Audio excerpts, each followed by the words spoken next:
with us. South Hamilton High School is in Jewell. That's about 20 miles north of Ames. The lockdown went into place around 2 o'clock this afternoon. For the very latest on this still developing story, we go to WHO 13's Lindsay Burrell. Hi, Aaron and Janae. Yeah, as you mentioned, around 2 o'clock, there was a lockdown here at South Hamilton High School. What's really close to here as well is also the middle school and the elementary school. All three of those schools ended up having a lockdown to ensure safety. And we got to hear from one student at the elementary school about the precautions that they took.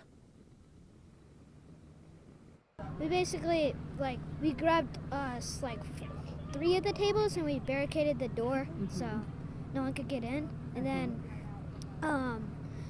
we also we turned off the lights and closed the window. And we all went to the corner of the room where they couldn't see us.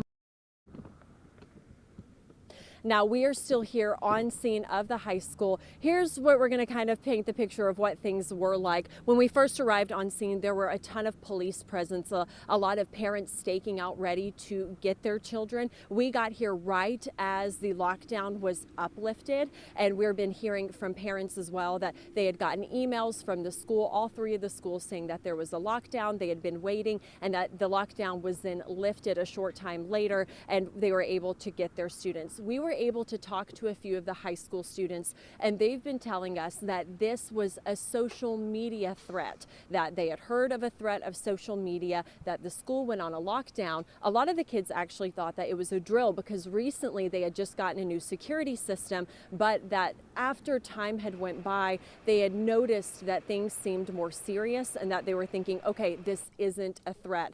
From parents that we got to talk to as well, they had mentioned just how nervous that they were hearing about any kind of potential threat. They were hearing of possible individuals with weapons. And what we're hearing now from the superintendent, one of our photographers here, Chris, he has a friend who has a child at South Hamilton Elementary. They're telling us that the superintendent had sent a follow-up email saying that everyone is safe. A comment was made on social media that was potentially threatening, and that it was deemed non-credible, and that they're urging parents to talk to their kids about social media threats. Of course, we were able, as you heard, to talk to a few students, and even just talking to students and parents in passing, you know, a lot was mentioned about just how nervous this was for them to hear about a potential threat, to be a student in the school and hear about a potential threat while being in school, and then to come outside and see the large police presence that was here.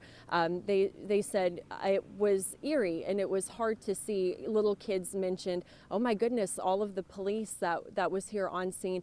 But we do want to say, and what we've been hearing a lot from the high schoolers, is that this went as well as it could have, in the sense of you're hearing from a threat. The high schoolers that we talked to have told us, okay, things were in lockdown, everyone was calm, and before they knew it, they were out of a lockdown. Now what remains is what really was, you know, this threat. A lot of people have a lot of questions still unanswered. I did reach out to the Hamilton County Sheriff's Office. They were saying that there's not a PIO person here on scene and that the sheriff was unable to chat at this exact moment, but we're going to continue to call and see as we can get more information about exactly what's going on. Lindsay Burrell with a still developing story and a scary situation for everyone involved. Thank you.